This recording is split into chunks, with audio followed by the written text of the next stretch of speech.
সরকারের দ্রুত ও বিশেষ টিকাদান কর্মসূচির সুফল মিলতে শুরু করেছে। দেশের হটস্পট হিসেবে চিহ্নিত 18টি জেলা 30টি উপজেলায় হামের সংক্রমণ উল্লেখযোগ্য হারে কমে এসেছে। স্বাস্থ্য অধিদপ্তর জানিয়েছে, বিশেষ ক্যাম্পেইনের পর নতুন আক্রান্তের সংখ্যা এখন প্রায় শূন্যের কোঠায়।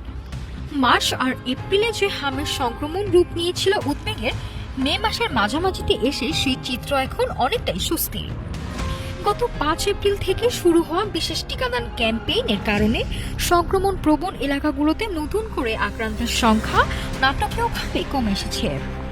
স্বাস্থ্য ও পরিবার কল্যাণ মন্ত্রী সরদার মোহাম্মদ সাখাওয়াত হোসেন জানিয়েছেন, 5 থেকে 59 মাস বয়সী শিশুদের দ্রুত টিকার আওতায় আনায় হটস্পট এলাকাগুলোতে এখন হামে আক্রান্ত রোগী নেই বললেই চলে। সামগ্রিকভাবে সারা দেশে এখন হাম পরিস্থিতি পুরোপুরি নিয়ন্ত্রণে। মাঠ পর্যায়ের তথ্য বলছে সংক্রমণ কমে আসার কথা। চাঁপাইনবাবগঞ্জে গত এপ্রিলে যেখানে প্রতিদিন প্রায় শতাধিক হাম রোগী হাসপাতালে ভর্তি হতো, বর্তমানে তা নেমে এসেছে মাত্র 8 থেকে 10 জনে। একই চিত্র পাবনাতেও, সেখানেও রোগীর সংখ্যা অর্ধেকে নিচে নেমেছে।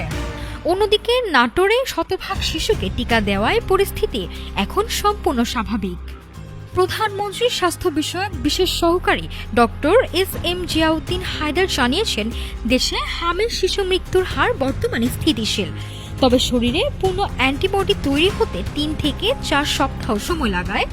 কর্মসূচির শতভাগ সুফল পেতে আরও কয়েক সপ্তাহ চোখ রাখতে হবে পরিস্থিতির ওপর। দ্রুত টিকাদানের পাশাপাশি সাধারণ মানুষের মাঝে সচেতনতা বৃদ্ধি পাওয়ায় হামের বড় ধরনের মহামারী থেকে রক্ষা পেল দেশ। স্বাস্থ্য অধিদপ্তরের সফল উদ্যোগ ভবিষ্যৎ স্বাস্থ্য সংকট মোকাবেলায় বড় এক দৃষ্টান্ত হয়ে থাকবে বলে মনে করছেন বিশেষজ্ঞরা। নাফিস সামিয়া, ঢাকা টুডে।